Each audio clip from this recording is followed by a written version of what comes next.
அப்போஸ்தலனாகிய பவுல பத்தி நம்மளுக்கு நல்லா தெரியும். ஆஹ் ஒரு கொஞ்சம் ஃபாஸ்டா உங்க லைஃப்ல இருந்து ஒரு சில லெசன்ஸ மட்டும் நம்ம இப்போ கற்றுக்கொள்ளலாம். ஸோ பேசிக்கலா நம்ம பார்த்தோம் அப்படின்னா, ஃபர்ஸ்ட் பவுல் வந்து டோட்டலா ஒரு ஆப்போசிட் டீம்ல இருந்தாரு இல்லையா? ஸ்தேவான கொலை செய்யும் போது அவங்களுக்கு எதிரா நின்ன சாட்சிகளோட துணிய வந்து அவர்தான் வச்சிருக்காரு கையில பத்திரமா. அவரோட காலடியில தான் போட்டு போறாங்க பாத்துக்கோ அப்படின்னு. சோ அந்த அளவுக்கு தான் வந்து ஆண்டவருடைய காரியங்கள் கிறிஸ்தவர அல்லாதவரா அவர் இருந்தாருன்றத நம்ம பாக்குறோம். நம்ம நிறைய டைம்ஸ் நம்ம ஆண்டருக்கு விரோதமா செயல்படுறவங்களுக்காக நம்ம ஜெபம் பண்ணும்போது கூட நீங்க சவுல பவுலாக்குன தேவன் நீங்க கிரியை செய்யுங்கன்னு தான் நம்ம ஜெபம் பண்ணோம். சோ அவ்வளோ ஒரு ஆப்போசிட் டீம்ல இருந்த மனுஷன் என்ன பண்றாருன்னா அங்க இருக்கிற பிரதான ஆசிரியர்கிட்ட லெட்டர் வாங்குறாரு. எங்க 150 மைல் கிட்டத்தட்ட 4-6 நாள் பிரயாணப்பட்டு போகணும் தமஸ்கு பட்டணத்துக்கு. அங்க ஆனாலும் அவ்வளவு தூரம் நான் வந்து பிரயாணப்பட்டு போனாலும் பரவாயில்ல. ஆனா அங்க இருக்கிற கிறிஸ்தவர்களை துன்பப்படுத்தணும், அவங்களை பிடிச்சு இங்க கொண்டு வந்து சிறையில அடைக்கணும்ன்ற அவ்வளவு ஒரு தீவிரமா இருந்த மனுஷனை ஆண்டவர் வந்து அந்த தமஸ்குக்கு போற வழியில சந்திக்கிறார். ஒருத்தவங்க வந்து ஆண்டரோட அன்பை பத்தி சொல்லணும், ஆண்டருக்காக ஊழியம் செய்யணும்னா ஃபர்ஸ்ட் அவங்களுக்கு வந்து ஆண்டரோட ஒரு தனிப்பட்ட உறவு கட்டாயம் வேணும். இப்போ நம்ம பார்த்தோம் அப்படின்னா அப்போஸ்தலர் நடவடிக்கையிலே நம்ம பார்த்தோம் அப்படின்னு இப்ப இன்னைக்கு நம்மளுக்கு மெஜாரிட்டியா நம்ம வந்து அப்போஸ்தலர் நடவடிக்கைகள்ல இருந்தா நம்ம பார்க்க போறோம். சோ அது கொஞ்சம் நீங்க திறந்து வச்சுக்கலாம். இப்போ 9ஆம் அதிகாரத்துல நம்ம இருக்கிறோம். வசனம் நீங்க பாக்குறதுக்கு ஈஸியா இருக்கும். ஸ்கேவாவோட 7 பசங்க அவங்க வந்து பிசாச துரத்துறாங்க. எப்படி துரத்துறாங்க அப்படின்னா, பவுல் பிரசங்கிக்கிற இயேசு கிறிஸ்துவ நாமத்தினால போ அப்படின்னு. அது என்னைக்கா இருந்தாலும் பிரச்சனை தான். ஒரு நாள் நல்லா முத்துப்பட்டு பயங்கர காயத்தோட ட்ரெஸ் கூட இல்லாம அவங்க வர மாதிரி இருக்கு. நான் காட்ஸ் கிரேஸ் நான் விசுவாசிக்கிறேன். நம்ம மத்தியில நம்ம யாருமே அப்படி கிடையாது. நம்ம ஒவ்வொருத்தவங்களுக்கும் ஆண்டரோட அந்த பர்சனல் என்கவுண்டர் உண்டு, அந்த தனிப்பட்ட உறவு உண்டு அப்படின்றத நான் விசுவாசிக்கிறேன். நான் இன்னும் ரட்சிக்கப்படல அப்படின்னு சொல்ற அளவுக்கு நம்ம யாரும் இல்லைன்னு நினைக்கிறேன். சோ இதுல நம்ம பாஸ் ஆயிருப்போம்னு நினைக்கிறேன். சோ ஒவ்வொரு காரியங்களும் பவுலோட வாழ்க்கையில இருந்து நம்ம படிக்கும் போது நம்ம பார்க்கும்போது நான் எப்படி இருக்கேன், என் லைஃப்ல நான் எப்படி இருக்கேன் அப்படின்றத நம்ம ஆண்டவரே நீங்க எனக்கு காமிச்சு கொடுங்க, நம்ம அந்த ஒரு பிரேயரோட நம்ம வந்து நம்ம பார்க்கலாம். சோ அவர் வந்து கண்ணு தெரியாம போகுது. அப்புறம் அனனியார் வந்து சுகம் தராரு. உடனே அங்க தமஸ்குல வந்து அவர் வந்து அங்க இருக்கிற தேவாலயங்கள்ல பிரசங்கிக்க ஆரம்பிக்கிறாரு. எப்படி பிரசங்கிக்கிறாருன்னா தைரியமா பிரசங்கிக்கிறாரு. திக்கி திணறி பயந்து எல்லாம் இல்ல. சொல்லாமா சொல்ல வேணாமா, நம்ம கரெக்டா தான் பேசுறோமா. ஏன்னா நம்ம வந்து ஃபர்ஸ்ட் டைம் நம்ம வந்து இப்பதானே நான் வந்து ஆண்டருக்குள்ள பிள்ளையா வந்திருக்கிறேன், நான் எப்படி பேசுறதுன்ற அந்த பயம் இல்லாம தைரியமா அவர் பேசுறாரு. பிளஸ் அவர் என்ன பண்றாருன்னா வசனத்தை எடுத்து காமிக்கிறார். யூதர்களுக்கு அவங்களுடைய பழைய ஏற்பாட்டின் புத்தகம் நாம சொல்றோம் இல்லையா, அதுல இருந்து அவங்க எடுத்து காமிக்கிறாரு. இங்க பாருங்க, இது மேசியாவோட தீர்க்க தரிசனம், இது வந்து இங்க கிறிஸ்துவல நிறைவேறி இருக்கு அப்படின்னு பேசுறாங்க. தமிழ்ல தர்க்கித்தார்னு இருக்கு. ஆக்சுவலா நம்ம பார்த்தோம் அப்படின்னா அது ஒரு வந்து ஒரு விவாதம், தேவையில்லாத வாதம் இல்ல. இப்ப அவங்க கேட்கறதுக்கு கரெக்டா அவங்க வந்து எடுத்து எக்ஸ்பிளைன் பண்றதுதான் அங்க. ஒரு தீமோத்தேயுக்கு எழுதும் போது கூட அவர் சொல்றாரு, அயுக்தமான தர்க்கங்களை வந்து நீ செய்யாத. ஏன்னா அது என்ன பண்ணும், பிரச்சனை தான் உண்டாக்கும், குவாரல்ஸ் தான் வரும், சண்டை தான், வீண் சண்டை தான் வருமே ஒழியா நீ வந்து ஞானமா தான் நீ பேசணும் அப்படின்றத அவர் அங்க எழுதுறாரு. சோ நாமளும் அன்றைக்காக நம்ம தைரியமா இருக்கணும். நம்ம சாட்சியில நம்ம சொல்லும் போது, நம்ம ஃப்ரெண்ட்ஸ்ட சொல்லும் போது பயந்துட்டு இவ எப்படி என்ன கேட்பா, அவங்க எப்படி நான் சொல்றத கேட்பாங்க அப்படின்ற ஒரு பயம் இல்லாம தைரியமா நம்ம வாழ்க்கையில ஆண்டவர் என்ன செஞ்சாரு அப்படின்றத நம்ம சொல்லலாம். ஏன்னா நம்மளுக்கு தெரியும், மத்தேயு 28:19 ஆண்டவர் தெளிவா சொல்லிட்டார், உலகெங்கும் போய் சர்வ சிருஷ்டிக்கும் சுவிசேஷத்தை அறிவிங்கள்னு அவர் சொல்லும் போது அது நம்ம செய்ய வேண்டிய ஒரு விஷயம். நம்ம பாட்டுக்கு ஜாலியா வேற யாராவது பார்ப்பாங்கன்னு இல்ல, நம்மளுக்கு எங்கெங்க ஆண்டவர் ஆப்பர்ச்சுனிட்டியை கொடுத்திருக்காரோ அங்க சொல்ல வேண்டியது அது நம்மளுடைய கடமையா இருக்குது. அடுத்தது நம்ம பார்த்தோம் அப்படின்னா அவர் கைக்கு என்ன நேரிட்டதோ அதை வந்து ஆண்டருக்காக சந்தோஷமா உற்சாகமா செஞ்சாருன்றத பாக்குறோம். இப்போ தமஸ்குல வந்து ஃபர்ஸ்ட் அன்ற சந்திக்கிறாரு. அப்புறம் அங்க இருக்கிற தேவாலயத்துல ஆண்டரை குறித்து பிரசங்கிக்கிறாரு. அப்புறம் அங்க பிரச்சனை ஆகுது. அங்கிருந்து வெளியே அனுப்பி விடுறாங்க. அங்கிருந்து எருசலேமுக்கு வராரு. கிட்டத்தட்ட 3 வருஷம் தமஸ்குல இருந்துட்டு அங்கிருந்து எருசலேமுக்கு வராப்புல. அங்கேயும் ஆண்டரை பத்தி சொல்லும் போது ப்ராப்ளம் ஆகுது. அப்புறம் சிசேரியா பட்டணத்துக்கு அனுப்பி அவர் திரும்பி அவர் சொந்த ஊருக்கே போயிடாரு. ஆனா பர்னபான்றவர் வந்து போய் தேடி கூட்டிட்டு வராப்புல. எங்க கூட்டிட்டு வராப்புலன்னா அந்தியோக்கியாவுக்கு. இவ்ளோ இடங்கள் மாறி மாறி போனாலும் அவர் ஆண்டரை ஃபர்மா புடிச்சுக்கிட்டாரு.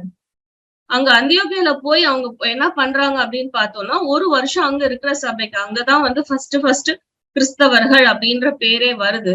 சோ அங்க இருக்கிற சபைக்கு பர்னபாவோட சேர்ந்து 1 வருஷம் அவர் வந்து போதிக்கிறார்.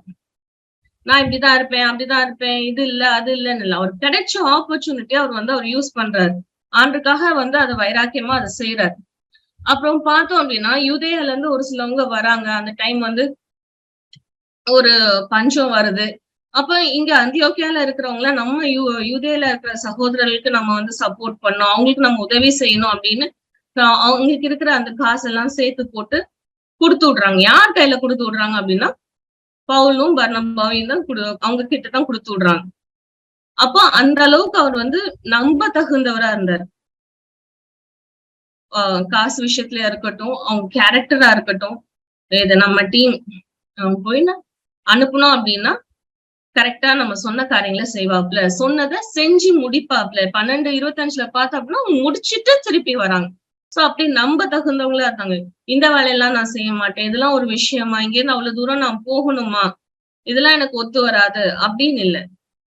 நான் இப்பதானே நாங்கெல்லாம் 2 பேரும் இவ்வளவு உட்கார்ந்து உங்களுக்கு எல்லாம் போதிச்சுட்டு இருந்தோம், நீங்க இப்படி எல்லாம் பண்றீங்கன்னு, இதெல்லாம் என்னால எல்லாம் செய்ய முடியாதுன்னு இல்லாம என்னன்னாலும் ஆண்டருக்காக உற்சாகமா அவர் வந்து செய்யறத பாக்கணும். அடுத்த காரியம் நம்ம பாக்குறது என்ன அப்படின்னா, ஒவ்வொரு டைமும் வந்து பரிசுத்தாவியானவர்னால அவர் நடத்தப்படுகிற ஒரு மனுஷனா இருக்கிறார். இப்போ அவரோட சாட்சி அவர் சொல்றாரு. அப்போஸ்தலர் 22:18 நம்ம பார்க்கும்போது யூதேயால இருக்கிற யூதர்களுக்கு வந்து அவர் சாட்சியை சொல்றாரு. என்ன சொல்றாரு அப்படின்னா, ஆண்டவர் வந்து என்ன உடனே எருசலேமை விட்டு கிளம்புங்க. இந்த நம்ம பார்த்தோம் இல்லையா, எருசலேம்ல பிரச்சனை ஆகுது, அவரு பிரசங்கிக்கிறது, வெளியே அனுப்புறாங்க இல்லையா. இப்ப ஆண்டவர் வந்து அங்க தேவாலயத்துல அவருக்கு வந்து சொல்றாரு, நீ போ அப்படின்னு. அப்ப சவுல் கேக்குறான், ஆண்டவரே நான் இங்க இருந்தானே நான் கிளம்பி போனேன், நான் லெட்டர் எல்லாம் வாங்கிட்டு போனேனே, இங்க என்ன நான் சொல்றத வந்து அவங்க நிச்சயமா கேட்பாங்கல்ல. நான் முன்ன வந்து இல்லன்னு சொன்னதை நான் இப்ப வந்து இருக்குன்னு நான் சொல்றேன்னா அப்ப கட்டாயம் கேட்பாங்க தானே. இல்ல இது உனக்கு இப்ப டைம் கிடையாது, நீ போ, தூரமா போ, புறஜாதியருக்கு போ, நான் அங்கதான் உன்னை வச்சிருக்கேன் அப்படின்னு ஆண்டவர் சொல்றாரு. அதுக்கு அவர் கீழ்ப்படுகிறார். திரும்பி 13ஆம் அதிகாரம் 2வது வசனத்துல நம்ம பார்க்கும்போது அதேதான்.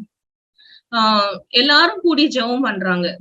அந்த லிஸ்ட்ல நம்ம பார்த்தோம்னா பர்னபாவோட பேர் ஃபர்ஸ்ட் இருக்கும், சவுலோட பேர் கடைசியில இருக்கும். நான் ஆண்டவர் வந்து என்ன சொல்றாருன்னா, இவங்க 2 பேரையும் எனக்காக நீங்க பிரித்து அனுப்புங்க அப்படின்னு சொன்னோன்னே அவங்க அப்படி உபவாசித்து ஜெபம் பண்ணி அனுப்பிடுறாங்க.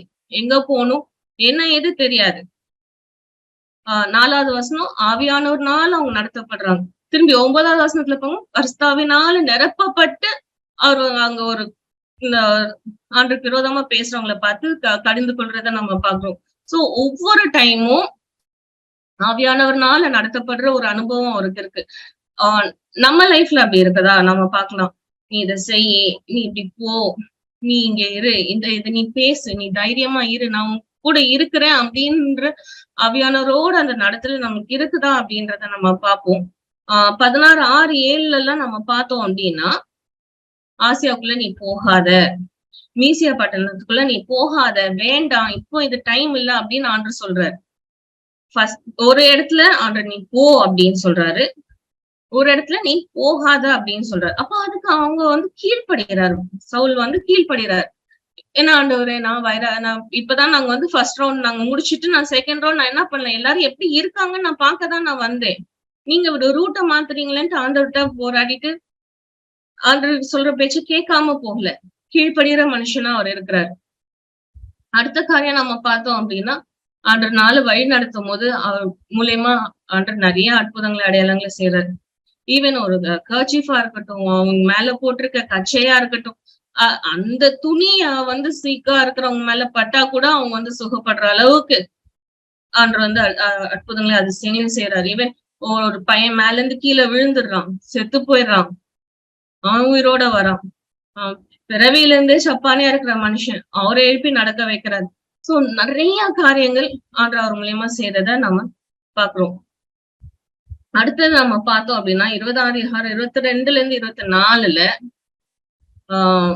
ஆவியானவர் சொல்றாரு. இப்போ என்ன சொல்றாரு அப்படின்னா, நீ எருசலேம் போகணும் அப்படின்னு சொல்றாரு. ஆனா அங்க வந்து என்ன இருக்குன்றது பவுலுக்கு தெரியல.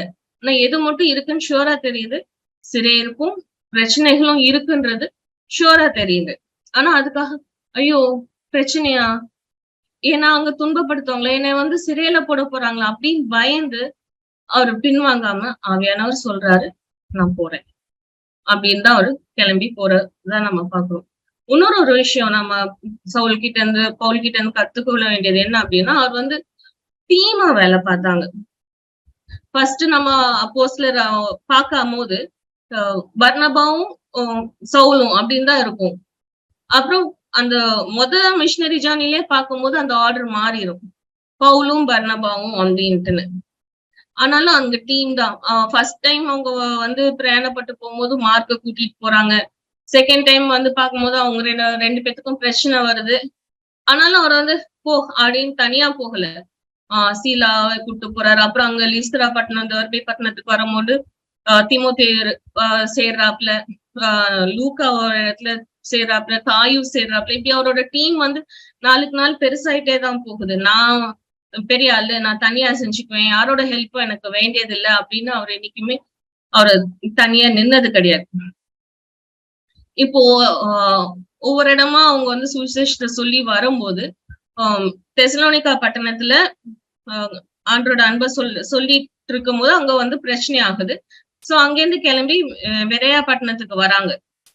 அங்கேயும் மக்கள் ஆண்டரை ஏற்றுக்கொள்றாங்க. இதை தெரிஞ்சு அங்க தெசலோனிக்கா பட்டணத்துல இருந்து பிரச்சனை பண்ண வராங்க. அப்போ பவுல் இருக்கிறதுதான் ப்ராப்ளம் அப்படின்ட்டுன்னு அங்க இருக்கிற சீஷர்கள் என்ன சொல்றாங்க, நீங்க போயிருங்க, சீலாவும் தீமோத்தேயும் மட்டும் இங்க இருக்கட்டும், அப்போ அவங்க எங்களுக்கு கொஞ்ச நாள் எங்களுக்கு ஹெல்ப் பண்ணட்டும், நீங்க போயிருங்க அப்படின்னு சொல்லும் போது, அது எப்படி நான் போவேன், நான் தானே மெயின் அப்படின்லாம் இல்ல, அந்த நான் தான் டீம் லீடர், நான் சொல்றதுதான் நீங்க கேட்கணும் அப்படின்னு இல்லை. அவர் என்ன பண்றாரு, ஓகே இதுதான் நம்ம வயசான டிசிஷன், நம்ம போயிரும். அதே மாதிரி இன்னொரு இடத்துல வந்து பவுல புடிச்சு துன்பப்படுத்தணும் அப்படின்னு தான் போறாங்க. அப்போஸ்தலர் 19:31 பவுல துன்பப்படுத்தணும் அப்படின்னு தான் அவங்க போறாங்க. ஆனா சிக்கினது வந்து காயும் அரிஸ்தார்க்கும் மட்டும்தான். நான் போறேன், அந்த அரங்கசாலைக்குள்ள நான் போறேன், என்ன எது நான் கேட்கிறேன் அப்படின்னு திரும்பி அங்க இருக்கிற சீஷர்கள், அவருக்கு தெரிஞ்ச உயர் அதிகாரிகள்லாம் அவங்க வந்து இல்ல வேண்டாம் அப்படி உள்ள போகாதீங்கன்னும் போது அப்பயும் ஓகே நான் சொன்னதுதான் அப்படின்ற, அப்படி இல்லாம டீமோட ஆண்டரோட என்கிட்ட மட்டும்தான் ஆண்டர் பேசுவாரு, நான் சொல்றது மட்டும்தான் நீ செய்யணும் அப்படின்ற ஆட்டிடியூட் இல்லாம ஆவியானவர் நம்ம எல்லார் மூலியமாவும் கிரியை செய்வார்னு அவர் வந்து ஓப்பனா இருக்கிறத நாம பாக்குறோம். இன்னொன்னு ஒரு விஷயம் அவர்கிட்ட நம்ம கத்துக்கொள்ள வேண்டியது, யார் யார் என்னென்ன விதத்துல அவர் கூட இருந்தாங்க, சப்போர்ட் பண்ணாங்க அப்படின்றது ஃபுல்லா நிறைய நிருபங்கள்ல அவர் எழுதியிருக்காரு. அதுவும் ரோமர் 16 அதிகாரத்துல பார்த்தோம்னா நிறைய பேரு எங்க வீட்டுல சபை கூடுது, இப்போ ஆக்கிலா பிரிஸ்லா எடுத்தோம்னா அவங்க வந்து சுவிசேஷத்துக்காக தங்கள் கழுத்தையும் கொடுத்தவர்கள் அப்படின்னு ஒவ்வொன்னா நிறைய நிருபங்கள்ல எண்டுல இருக்கும். இதுல வந்து நிறைய நேம்ஸ் இருக்கும். அப்படி இவங்க இதை செஞ்சாங்க, அவங்க எனக்கு வந்து உத்தமமான ஊழியக்காரனா இருந்தா, என் கூட இருந்தா, எனக்கு இப்படி சப்போர்ட் பண்ணா. அண்ட் முக்கியமா நம்ம பார்த்தோம் அப்படின்னா மார்க்னால்தான் அவங்களுக்கு பிரச்சனையே வருது, பர்னபாவுக்கும் சவுலுக்கும் பிரச்சனையே வருது. அப்ப அவனை எனக்கு பிரயோஜனம் இல்லை, வேணா அவனை வர சொல்லணும், கூட்டிட்டு வா. அது ஈகோ இல்ல, முடியாதுன்னா முடியாது, அவள் தான் முடிஞ்சிருச்சு, சரி அவன் எங்கேயோ ஒரு பக்கம் மினிஸ்ட்ரி பண்றான், மணி போட்டும் நான் என் சைடு நான் மினிஸ்ட்ரி பண்றேன், நான் பேசணும்னு அவசியம் இல்ல அப்படிலாம் இல்ல. அந்த ஆவியானவரோட நடக்கும் போது, அந்த ஆண்டவரோட அன்புனால நிரப்பப்படும் போது இந்த காரியங்களும் நம்ம லைஃப்லயும் நிச்சயமா வெளிப்படையாகும். அடுத்த காரியம் பார்த்தோம் அப்படின்னா, அவர் கிடைச்ச சந்தர்ப்பத்தை வந்து அவர் வந்து யூஸ் பண்ணிக்கிட்டாரு. இப்போ 16 அதிகாரத்துல ஆவியானவர் வந்து நீ வந்து ஆசியாக்குள்ள போகாத, மீசியாக்குள்ள போகாத அப்படின்னு சொல்லும் போதுதான் இந்த தரிசனம் வருது. என்ன தரிசனம் அப்படின்னா, மக்கதோனியா பட்டணத்துல இருக்கிற மனுஷன். அப்ப அந்த மாதிரி ஒரு காஸ்டியூம் இல்லையா? அத நீங்க வாங்க அப்படின்னு அவர் கேட்கிறத பாக்குறாங்க. அப்போ சரின்னு அவங்க அந்த ரூட் எடுத்து போறாங்க. போயிட்டு ஃபர்ஸ்ட் அங்க சவுலோட வழக்கம் என்ன அப்படின்னா, தேவாலயங்கள் அந்தந்த ஊர்ல எங்கெங்க தேவாலயம் இருக்கோ அங்க போய் ஆண்டவரோட அன்பை சொல்றதுதான் அவருடைய வழக்கமா இருந்துச்சு. அப்போ அங்க வந்து ஆற்றங்கரையில சில ஸ்திரீகள் தான் கூடி ஜெபம் பண்றாங்க. அவருக்கு அங்க வந்த தரிசனம் ஒரு மனுஷன் வந்து எங்களுக்கு சுவிசேஷத்தை சொல்லுன்னு சொல்றது. இங்க ஸ்திரீகள் தான். சரி இது மேட்ச் ஆகல, வெயிட் பண்ணுவோம், நம்ம வேற இன்னும் கொஞ்சம் தூரம் நடந்து போவோம், நம்ம பாத்துக்கலாம் அப்படின்னு இல்ல. இவங்களுக்கு நம்ம சொல்லுவோம் அப்படின்னு சொல்லி, இப்ப அங்க இருக்கிறதுல கேட்டு ஆண்டரை வந்து உறுதியா பிடிச்சதுதான் வந்து லீதியான்ற ஸ்திரீ. அவங்க ஒரு ஸ்ட்ராங் இன்ஃபுளுன்ஷியல் பர்சன். இது கிடையாது, அது நான் நினைச்சதுதான், இப்படிதான் போகணும் அப்படின்ற ஒரு ஆட்டிடியூட் வந்து பவுலுக்கு இல்ல அப்படின்றத நம்ம பாக்குறோம். இன்னொன்னு ஒரு டைம் பாக்குறோம், 17 அதிகாரம் 22ல பெரிய பட்டணத்துல இருந்து அனுப்பி விட்டுறாங்க. நீங்க வெயிட் பண்ணுங்க, அத்தனை பட்டணத்துக்கு நீங்க போய் நீங்க வெயிட் பண்ணுங்க, அந்த டீம் வரும், வந்ததுக்கு அப்புறம் ஜாயின் பண்ணிட்டு நீங்க தொடர்ந்து போகலாம் அப்படின்னு. அப்படி சொல்லி அனுப்பும் போது சரி அவங்க வரட்டும், கொஞ்ச நேரம் ரிலாக்ஸ்டா இருப்போம், எங்கேயும் நம்ம வந்து இப்பதான் நமக்கு ஃப்ரீ டைம், டீம் இல்ல, நம்ம பாட்டுக்கு ஒரு ஓரமா சாப்பிட்டோமா, தூங்கினோமா, ரிலாக்ஸ் பண்ணோமா அப்படின்ட்டு இல்லாம அவர் நடந்து போறாரு. அங்கேயும் அதே மாதிரிதான் மார்க்கெட் பிளேஸ்ல தேவாலயங்கள்ல யூதர்கள்ட்ட பேசுறாரு. ஏன்னா அந்த ஊர் ஃபுல்லா விக்கிரகமா இருக்கு, அவருக்கு அவ்வளவு பாரமா இருக்குது. அப்புறம் அங்க இருக்கிற அந்த டெம்பிள் கூட போய் பார்த்து அவர் சொல்றாரு இல்லையா, அறியப்படாத தேவனுக்குன்னு நீங்க வந்து ஒரு பலிபீடத்தை வச்சிருக்கிறீங்க. பலிபீடம் ஒண்ணும் வாசல் இருக்காது, உள்ளதான் போய் பாக்குறாரு. அந்த ஒரு பாயிண்ட வச்சு அவர் ஸ்டார்ட் பண்ணி அவங்களுக்கு வந்து சுவிசேஷத்தை சொல்றாரு. அங்க ஒரு கூட்டத்தை ஆண்டு தர்றாரு. அப்புறம் பிரச்சனை ஆகுது எருசலேம்ல. இதுல நான் போகும்போது அவருக்கு பிரச்சனை ஆகுது. அவரை அடிச்சு தூக்கி போடணும் அப்படின்னு போகும் கூட்டம், அந்த கிரௌட் வந்து அவருக்கு விரோதமா எழும்புறாங்க. சோ சோல்ஜர்ஸே வந்து அவரை தூக்கிட்டு போற நிலைமை. ஆனா அந்த கமாண்டர் கிராஸ் பண்ணி போகும்போது அந்த தளபதி கிட்ட அவர் வந்து எப்படி பேசுறாரு, கிரேக்க பாஷையில பேசுறாரு, எனக்கு ஒரு சான்ஸ் கொடு அப்படின்ட்டுன்னு. சோ அவன் கொடுக்குறான். கொடுத்த உடனே இங்க நம்ம இருக்கிற கூட்டம் வந்து யூதர்கள், அவங்ககிட்ட வந்து எப்படி பேசுறாரு, அரமேக் பாஷையில பேசி அவங்களுக்கு அப்போ அந்த சுவிசேஷத்தை சொல்றாரு. அதான் ஒரு கூட்டம் கூடுது, இங்க இருந்து நம்ம எப்படி எஸ்கேப் ஆகலாம், நம்மளே எப்படி நம்ம காப்பாத்திக்கலாம் அப்படின்னு இல்லாம, இப்போ இதான் நம்மளுக்கு சான்ஸ், இந்த கூட்டத்துக்கு இவ்வளவு பேரு சேர்ந்திருக்காங்க, இங்க நம்ம வந்து காஸ்பெல்ல நம்ம ஷேர் பண்ணோம்னா எப்படியும் ஆண்டவர் நம்மளுக்கு நீங்க ஒரு குட்டி குரூப்பை வச்சிருப்பாரு அப்படின்னு அவரு எப்போதுமே அலர்ட்டா ரெடியா இருந்தார். அவருக்கு ப்ராப்ளம் இருந்தா கூட ரெடியா இருந்தார். அடிக்க வராங்க, அப்படியே கீழே இருந்து அந்த சோல்ஜர்ஸ் வந்து தூக்கிட்டு தான் போறாங்க, இழுத்துட்டு போறாங்க. அந்த நிலைமையில கூட அவர் இப்படி பேசுறாரு. 28ஆம் அதிகாரம் அப்போஸ்தலரோட லாஸ்ட் சாப்டர், அதுல பார்க்கும் போதும் அவர் வந்து ரோமுக்கு போயிடுறாரு. அப்ப அங்க போன வேகத்துக்கு வந்து அவர் என்ன பண்றாரு, அங்க இருக்கிற யூதர்களை கூப்பிடுறாரு. கூப்பிட்டு பேசுறாரு, நான் வந்து உங்ககிட்ட பேசணும் அப்படின்னு, இந்த என்னுடைய விசுவாசத்தை குறித்து உங்ககிட்ட நான் சொல்லணும். ஓகே நீங்க பேசுங்க, யாருமே இது வரைக்கும் வந்து உங்களை பத்தி ஒண்ணுமே தப்பா சொல்லல, எங்களுக்கு எந்த ரிப்போர்ட்டுமே வரல, சோ நீங்க பேசுங்க அப்படின்னு சொல்றாங்க.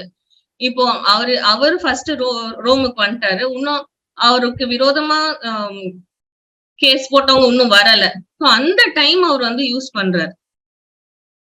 அது அப்போ திருப்பி ஆண்டவர் அவருக்குன்னு ஒரு குட்டி குரூப்பா தராரு.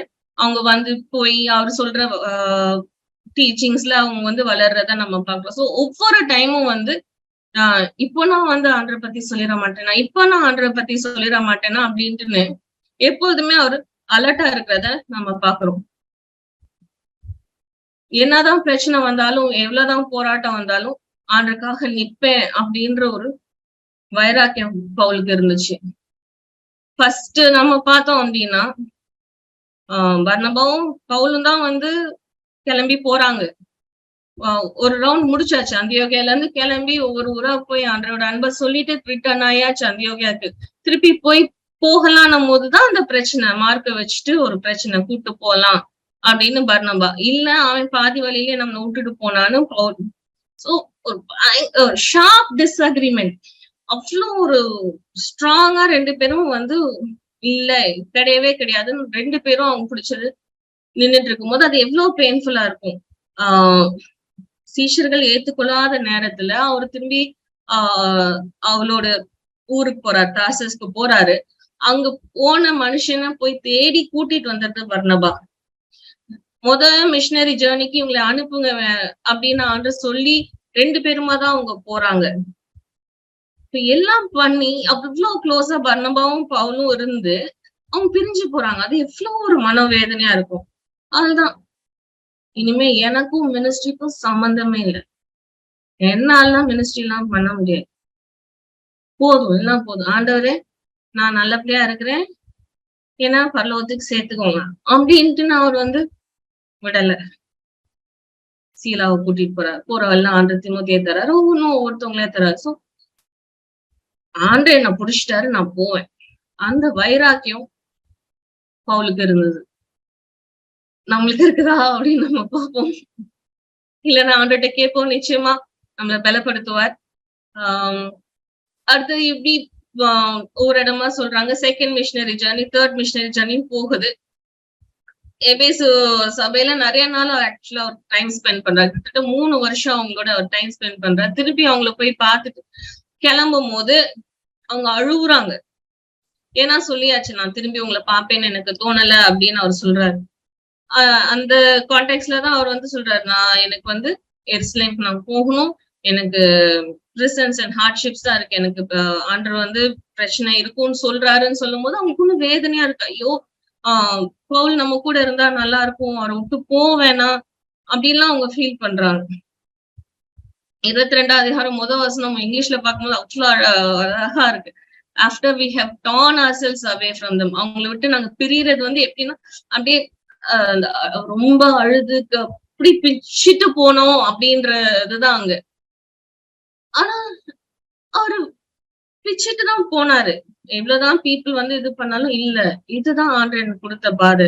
கஷ்டம்தான் போனார். இமோஷனலா அதெல்லாம் அப்செட்டா இருந்தாலும் அந்த அழைப்புக்கு நேரா போயிட்டே இருந்தார்.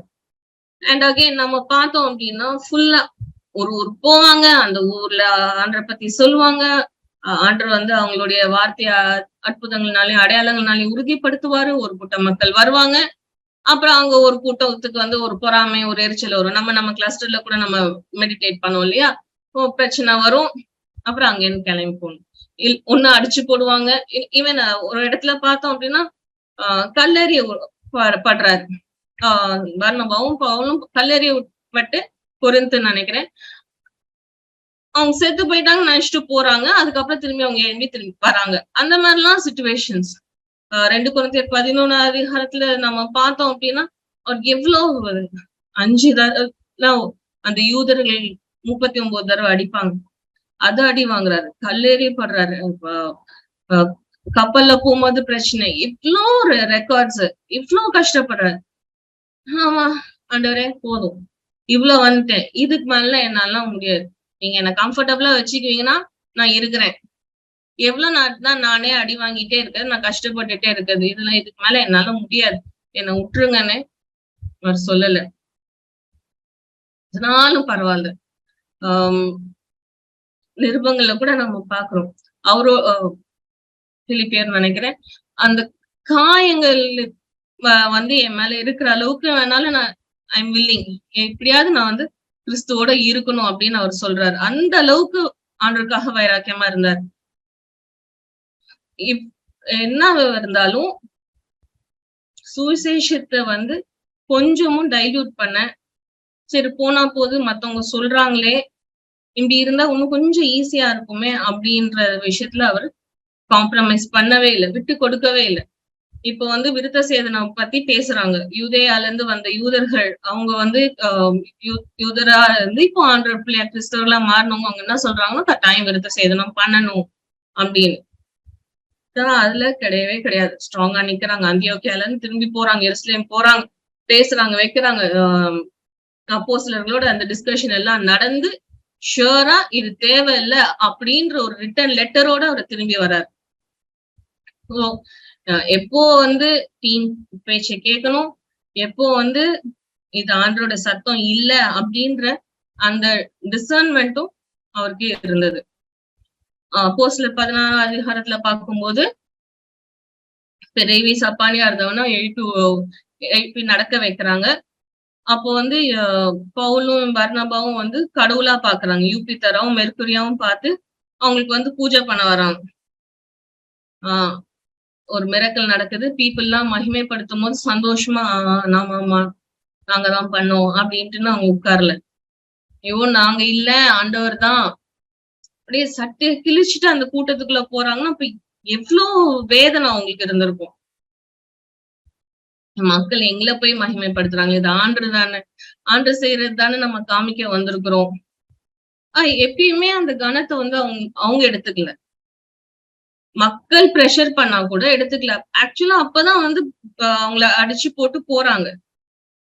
பட் ஓகே, ஆண்டு கனம் கொடுக்கும் போது மக்கள் ஒத்துக்காம நம்மள துன்பப்படுத்தினாலும் ஓகே அப்படின்னு அவங்க நின்னாங்க. நம்ம இந்த வசனத்தை நம்ம கட்டாயம் நம்ம வாசிப்போம். அப்போஸ்தலர் 20 அதிகாரம் 23 நம்ம வாசிக்கலாம்.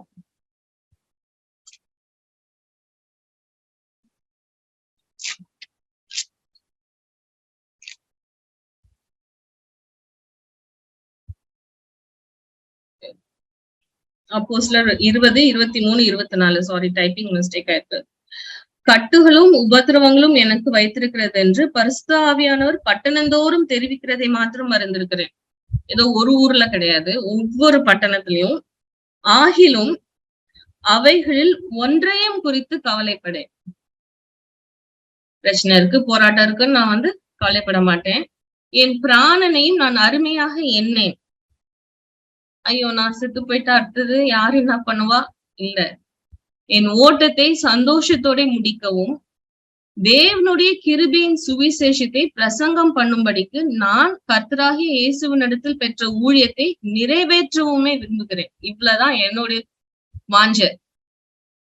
நான் கவலைப்பட மாட்டேன். எங்க என்ன ப்ராப்ளம் ஆனாலும் எனக்கு கவலைப்பட மாட்டேன். என் ஓட்டத்தை சந்தோஷத்தோட முடிக்கும். அது என்ன சந்தோஷம்? ஆண்டு எனக்கு கொடுத்த இந்த ஊழியத்தை நான் செஞ்சு முடிச்சுட்டேன். ஃபுல்லா நான் முடிச்சுட்டேன். எப்படி வந்து அந்தியோக்கியால இருந்து அவங்க வந்து கையில காசு கொடுத்து நீங்க அவங்களுக்கு போய் கொடுத்துட்டு வாங்க அப்படின்னு சொல்லும் போது அதை முடிச்சேனோ, அதே மாதிரி ஆண்டு என்ன நம்பி கொடுத்த இந்த பொறுப்பை நான் முடிச்சுட்டேன் அப்படின்றதுதான் எனக்கு சந்தோஷம். அதை மட்டும்தான் நான் விரும்புறேன் அப்படின்றத சொல்றாரு. ஆக்சுவலா நம்ம பார்த்தோம் அப்படின்னா, எங்க அவங்க போய் பிரசங்கித்தாலும், எங்க சுவிசேஷத்தை சொன்னாலும் ஃபுல்லா எல்லாருமே வந்து ஆண்டு கிட்ட வரல. ஒரு ஊர் ஃபுல்லா வந்துச்சு, அந்த சிட்டி பட்டணம் ஃபுல்லா வந்தாங்க அப்படின்றது கிடையாது. 1 கொரிந்தியர் 9:22 நம்ம வாசிக்கலாம். பலவீனரை ஆதாயப்படுத்தி கொள்ளும்படிக்கு பலவீனருக்கு பலவீனனை போலானேன். எப்படியாகிலும் சிலரை ரட்சிக்கும்படிக்கு நான் எல்லாருக்கும் எல்லாமானேன். 21 பார்க்கலாம். நியாயப்பிரமாணம் இல்லாதவர்களை ஆதாயப்படுத்திக் கொள்ளும்படிக்கு அவர்களுக்கு நியாயப்பிரமாணம் இல்லாதவனை போலுமானேன். அப்படி இருந்தும் நான் தேவனுக்கு முன்பாக நியாயப்பிரமாணம் இல்லாதவனாய் இராமல் கிறிஸ்துவின் பிரமாணத்துக்குள்ளவனாய் இருந்தேன். சோ ஒவ்வொருத்தவங்களுக்கும் ஓகே, நம்ம பார்த்தோம் அத்தனை பட்டணத்துக்கு போனா அறியப்படாத தேவனுக்குன்னு சொல்லி அங்க இருந்து இப்ப யூதருக்குன்னு போது நீங்க என்ன விசுவாசிக்கிறீங்க அதேதான் நானும் விசுவாசிக்கிறேன். அங்க இருந்து மேசியா பாயிண்ட்ல இருந்து எடுத்து பிரசங்கம் பண்றது யாருனாலும் அவங்களுக்கு ஏத்த மாதிரி எல்லாருக்கும் எல்லாமும் ஆனேன். ஆனா என்னது, எப்படியாலும் சிலரை ரட்சிக்கும்படி, சிலர் தான் ரட்சிக்கப்படுவாங்கன்றது எனக்கு தெரியும். பட் அதுக்காக நான் எல்லாருக்கும் எல்லாமும் ஆனேன். நம்மளுக்கு அந்த ஆட்டிடியூட் வேணும். நான் போய் சொன்னேன், ஒருத்தவங்கதான் ஆண்டவர் பிள்ளையா மாறினாங்க. நோ, அந்த ஒரு பர்சன் முக்கியம். ஒரு 4 பேர் தான் வந்து திருப்பி நீங்க சொல்லுங்க சிஸ்டர், சொல்லுங்க பிரதர் அப்படின்னு எனக்கு சொன்னாங்க. ஸ்தோத்திரம். எல்லாரும் வர மாட்டாங்க. பட் அவங்கள கொண்டு ஆண்டவர் என்ன செய்வாருன்றது நம்மளுக்கு தெரியாது. சோ கோ ஆன் 100%, 100%, 100%ன்னு பார்த்துட்டு ஆண்டவர் வச்சிருக்கிற நம்மளுக்கு வச்சிருக்கிற அந்த தரிசனத்தை நம்ம இழந்து போயிடக்கூடாது. அடுத்த காரியம் பார்த்தோம்னா அவர் ஞானமா நடந்து கொண்டார். அந்த அப்போஸ்தலர் 16:28 பார்த்தோம் அப்படின்னா சிறைச்சாலை அதிகாரிகிட்ட ஆண்டரோட அன்பை சொல்றதுக்கு ஏத்த ஒரு சிச்சுவேஷன் இல்லையா? சோ பவுலையும் சீலாவையும் அடிச்சு போட்டுறாங்க, உள்ள இருக்கிற சிறையில போட்டுடுறாங்க, நைட்டு பாட்டு பாடுறாங்க, எல்லாமே நமக்கு தெரியும். அப்போ எர்த்குவேக் வருது, பூகம்பம் வருது, வந்து அங்க சங்கிலிகள் எல்லாமே கலண்டு போயிருச்சு, கதவெல்லாம் திறந்தாச்சு. இதுதான் சான்ஸ், வா எல்லாரும் ஓடி போயிருவோம். இல்ல, அங்க ஆண்டவர் வந்து ஒரு குடும்பத்தை ஆதாயப்படுத்தணும்னு வச்சிருக்காரு. வெயிட் பண்றாங்க. தன்னையே கொல்ல ட்ரை பண்ண போகும்போது பவுல் சொல்றாரு, இல்ல நாங்க எல்லாருமே இங்கதான் இருக்கோம், அன்னைக்கு வந்து உன்னை நீ வந்து சேதப்படுத்தாத. அப்புறம் அங்க காஸ்பலை ஷேர் பண்றேன். அந்த டிசர்ன்மெண்ட் வேணும் நம்மளுக்கு. இப்போ பேதுரு வந்து அங்க ஏரோது ராஜா அடைச்சு போடுறாரு. பேதுரு வந்து தேவதூதன் எழுப்பி அந்த சங்கிலி எல்லாம் விழுந்து எல்லாம் ஃபுல்லா வெளியே தெரு வரைக்கும் வந்ததுக்கு அப்புறம் அவர் தெரியும், ஓ கனவு பார்க்கலையா நம்ம நிஜமாதான். அது வேற. இங்க இந்த சிறைச்சாலை அதிகாரியோட அவரையும் அவரோட குடும்பத்தையும் ஆண்டவருக்குள்ள நடத்துறதுக்கு அவங்க அங்க இருந்துதான் ஆகணும். அந்த டிசர்ன்மெண்ட் நம்மளுக்கு வேணும். அடுத்தது 22, 25 பார்க்கும் போது அந்த நல்லா அடிக்கிறதுக்கு ரெடி பண்ணிடுறாங்க. அவரு ஃபுல்லா கை காலை கட்டி நீட்டி போடுறாங்க. அப்போ அவர் சொல்றாரு, ஒரு ரோம பிரஜையை வந்து நீங்க இந்த மாதிரி கோர்ட்டுக்கே கூட்டிட்டு போகாம அவனுக்கு விரோதமா என்ன குற்றச்சாட்டுன்னே தெரியாமே நீங்க வந்து அடிச்சிருவீங்களா அப்படின்னு. அங்க அந்த ஞானம் எப்போ அவர் வந்து அவருக்கு அந்த சிட்டிசன்ஷிப் இருக்கு அப்படின்றத பேசணும், எப்போ பேசக்கூடாதுன்றது தெரியுது. 23வது அதிகாரம் 6வது வசனத்துல பார்க்கும்போது அந்த சனகரிப்பு கூட்டத்துல கொண்டு போய் நிறுத்துறாங்க பவுல. அவங்க ஏதாவது குற்றத்தை கண்டுபிடிக்கணும், கேஸ் புக் பண்ணணும் அப்படின்னு. அங்க போனா பரிசேயர் கூட்டமும் சதுசேயரும் இருக்காங்க. இதுதான் நமக்கு சான்ஸ். என்ன பண்றாப்புல, நான் ஒரு பரிசேயர்கள் என்ன பண்ணுவாங்க, உயிர்த்தெழுதல விசுவாசிப்பாங்க, தேவதூதர்கள் இருக்கிறாங்கன்றத விசுவாசிப்பாங்க.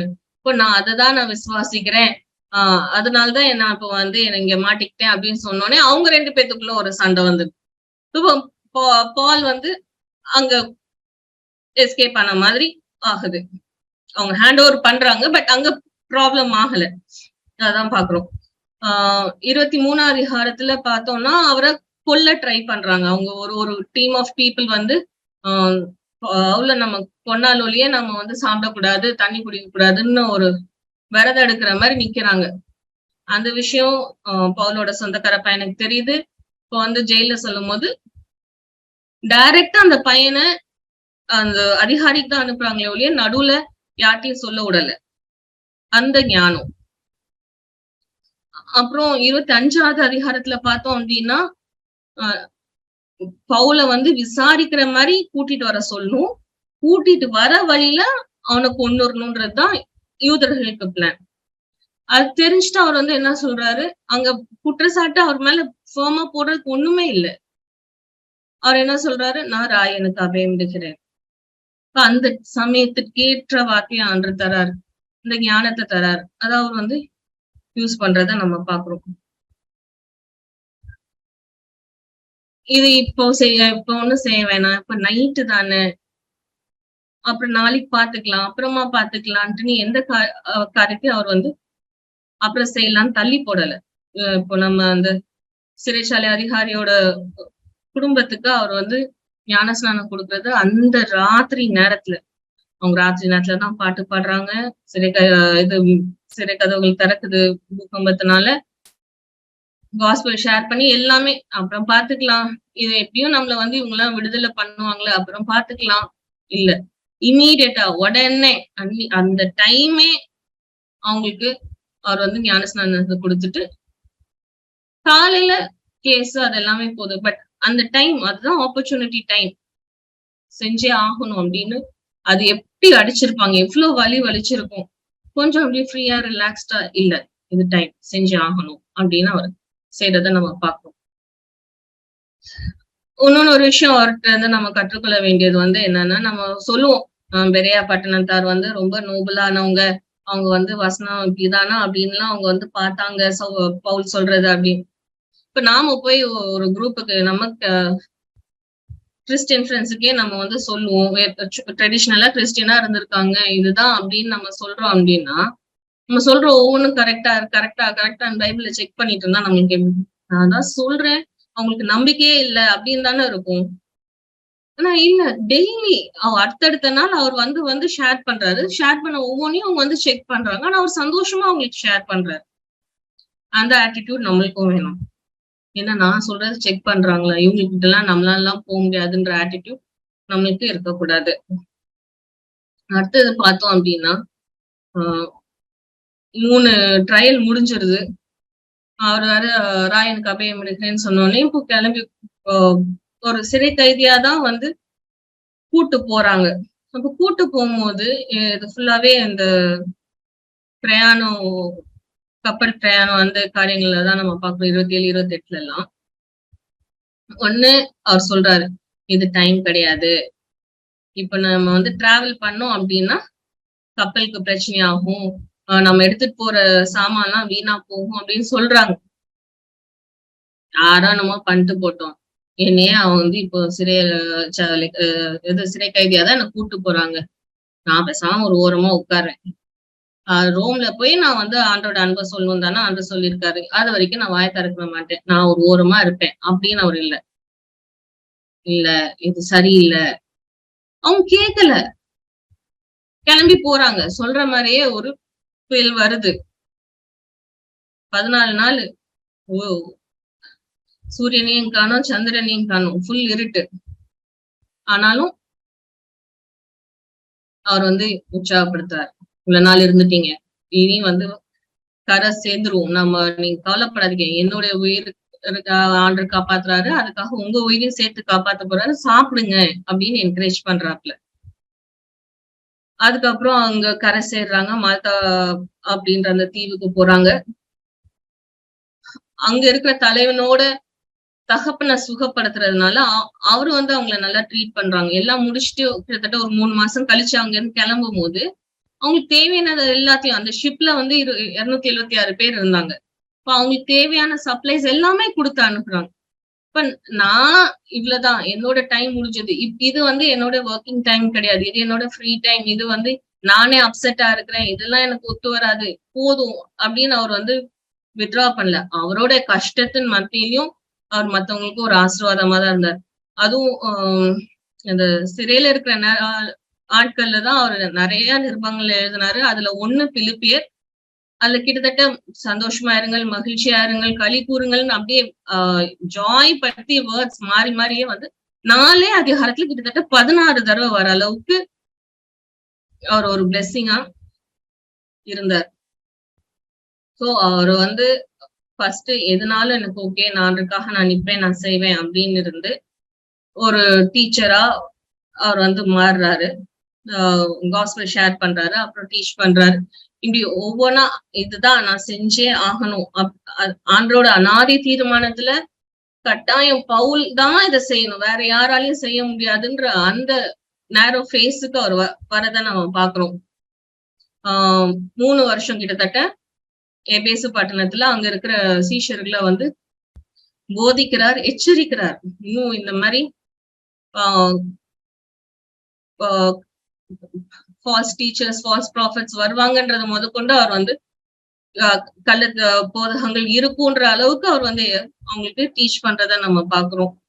அண்ட் இண்டிவிஜுவல் மென்டர்ஷிப் அகைன் தனியா உருவாக்குறாரு. தீமோத்தேயு, தீத்துவ, ஒனேசிமுவ எப்படி கூப்பிடுறாரு, my dear son, my true son, my son அப்படின்னு, என் மகன் அப்படின்னு சொல்ற அளவுக்கு அவங்களோட லைஃப்ல அவர் வந்து இன்வெஸ்ட் பண்றதா பாக்குறோம். And more than half of the New Testament ஆண்டவர் அவரை வச்சுதான் எழுதியிருக்காரு.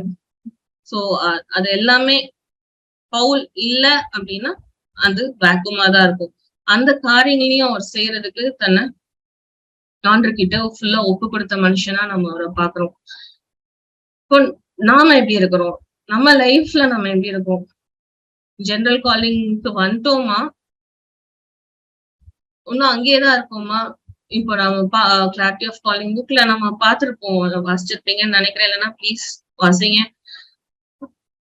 நமக்கு தெரியணும் ஆண்டவர் நம்மள எதுக்காக அழைச்சிருக்காரு, எதை செய்ய அழைச்சிருக்காரு அப்படின்ட்டுன்னு. இப்போ அவளோட வாழ்க்கையில பார்த்தோம்னா, அவர் ஃபர்ஸ்ட் அவர் காஸ்பல் ஷேர் பண்றாரு. அவர் ஒரு மிரக்கல் ஒர்க்கரா இருந்தார். He is an apostle. But ஃபைனலா பார்க்கும்போது ஆண்டவர் ரைட்டிங் இது உன் மினிஸ்ட்ரி. இப்ப அவர் அன்னைக்கு எழுதி வச்சுட்டு போனதுனாலதான், ஆவியானவர் சொல்றதை கேட்டு அவர் எழுதுனதுனால இன்னைக்கு நம்மளுக்கு இதெல்லாம் இருக்குது. இப்போ நம்ம லைஃப்ல ஆண்டவர் என்ன வச்சிருக்காரு, நம்ம ஃபேமிலில என்ன இம்பாக்ட கிரியேட் பண்ண வச்சிருக்காரு, நம்ம ஸ்கூல்ல, காலேஜ்ல, நம்ம வேலை பார்க்குற இடத்துல, நம்ம இருக்கிற இடத்துல, நம்ம தெருவுல, இது நாம தான் செய்யணும்னு என்ன வச்சிருக்காரு ஆண்டவர் கேட்போமா? ஆகிலும் அவைகளில் ஒன்றையும் குறித்து கவலைப்படேன். என் பிராணனையும் நான் அருமையாக எண்ணேன். என் ஓட்டத்தை சந்தோஷத்தோட முடிக்கவும், தேவனுடைய கிருபையின் சுவிசேஷத்தை பிரசங்கம் பண்ணும்படிக்கு நான் கர்த்தராக இயேசுவினிடத்தில் பெற்ற ஊழியத்தை நிறைவேற்றவுமே விரும்புகிறேன் அப்படின்னு நாமளும் சொல்லுவோமா? ஆண்டவரே, நான் கவலைப்பட மாட்டேன். ஏன்னா உருவாக்குனவங்க என் கூட எல்லாத்தையும் பரவாயில்ல. நான் போற இடம்லாம் எனக்கு பிரச்சனை வந்தாலும் பரவாயில்ல. ஒரு பக்கம் நீங்க அதிசயங்களையும் அற்புதங்களையும் நீங்க என்னை வச்சு செஞ்சாலும், ஒரு பக்கம் எனக்கு பிரச்சனையும் போராட்டமும் வேதனையுமா இருக்குது. என் சொந்த ஜனமே என்னை வந்து இப்படி பேசுது, என்ன துன்புறுத்துது, பரவாயில்ல. நீங்க என்னை எதுக்கு தேர்ந்தெடுத்தீங்களோ அந்த நோக்கத்தை நிறைவேற்றுறதுதான் ஆண்டவரே எனக்கு ஆசை. வேற எதை பத்தியும் நான் கவலைப்பட மாட்டேன். எதையும் நான் யோசிக்க மாட்டேன். நான் இல்லைன்னா அடுத்து என்ன, என் பிராணனை நான் அருமையாக எண்ணேன் அப்படின்னு நம்ம ஆண்டர்ட்ட நம்மள ஒப்பு கொடுப்போமா? ஆண்டவர் வந்து வல்லமையா எடுத்து பயன்படுத்தினார். நம்மளும் அப்படிதான் பயன்படுத்தணும்னு ஆசைப்படுறாரு. என் பிள்ளை இதெல்லாம் நீ செய்யணும், நான் வாஞ்சிக்கிறேன். நீ இதை செய்யல அப்படின்னா அது கேப்பாவே தான் இருக்கும். நீ வா, நீ சோர்ந்து போகாத, எதுனாலும் நான் உன் கூட இருக்கிறேன். பவுலோட இருந்தேன், காப்பாத்துனேன். அவன் கஷ்டப்பட்டான், இல்லைன்னு சொல்லல. ஆனா ஒப்பு கொடுத்தப்போ அவனை கொண்டு நான் என்ன செய்யணும்னு நான் வச்சிருக்கேனோ நான் செய்து முடிக்க அவன் என்ன விட்டு கொடுத்தது மாதிரி நீயும் என்கிட்ட விட்டு கொடுன்னு ஆண்டவர் கேட்கிறாரு. ஆண்டவரே, நான் என்ன விட்டு கொடுக்குறேன்னு நம்ம சொல்லுவோமா? ஸ்தோத்திரப்பா ராஜா, நன்றி செலுத்துறோம். அவளோட வாழ்க்கையில எனக்கு கற்றுக் கொடுத்த காரியங்களுக்காக நன்றி செலுத்துறோம். எங்கெங்கெல்லாம் நான் அந்த அளவுக்கு அந்த ஸ்டாண்டர்டை மீட் பண்ணலன்றதையும் நீங்க எனக்கு காமிச்சு கொடுத்தீங்க, நன்றி. அந்த ஏரியாஸ்ல நான் ஒர்க் பண்றதுக்கு ஆவியானவர் நீர் எங்களுக்கு துணை செய்யும்படியா ஜெபிக்கிறோம் சுவாமி. அப்பா, ஜெனரல் காலிங்ல இருந்து அந்த ஸ்பெசிபிக் காலிங் வரும். அப்ப நானே பிரத்யேகமா செய்ய வேண்டிய அந்த காரியங்களை அறிந்து அதை அந்த ஸ்பெஷல் காலிங் ஃபுல்ஃபில் பண்ணவும் தேவரீர் கிருபை பாராட்டும்படியா நாங்கள் ஜெபிக்கிறோம். ஒண்ணும் இல்ல ராஜா, நீங்க உங்களுக்கே தெரியும், நாங்க மண் என்று நீங்க நினைவு கூறுறீங்க. ஆனாலும் இந்த மண்பாண்டங்கள்ல இந்திய மகிமை விளங்கும்படியா எங்களுக்கு ஒப்பு கொடுக்கிறோம். முடியல நாங்க உண்மையை சந்திக்கும் பொழுது, உண்மையும் முத்தமும் உள்ள ஊழியக்காரியே, உன் எஜமானுடைய சந்தோஷத்துக்குள் நீ பிரவேசின்னு நீங்க சொல்ற அளவுக்கு, அப்பா நீங்க சந்தோஷமா எங்களை அக்செப்ட் பண்ற அளவுக்கு ஃபுல்லா உங்களை நாங்க ப்ளீஸ் பண்ணி விட எங்களுக்கு கிருபை தாங்க. எங்களை முழுவதுமா ஒப்பு கொடுக்கிறோம். நீங்க ஆட்கொண்ட வழி நடத்துங்க. இயேசுவின் நாமத்தினால் பிதாவே.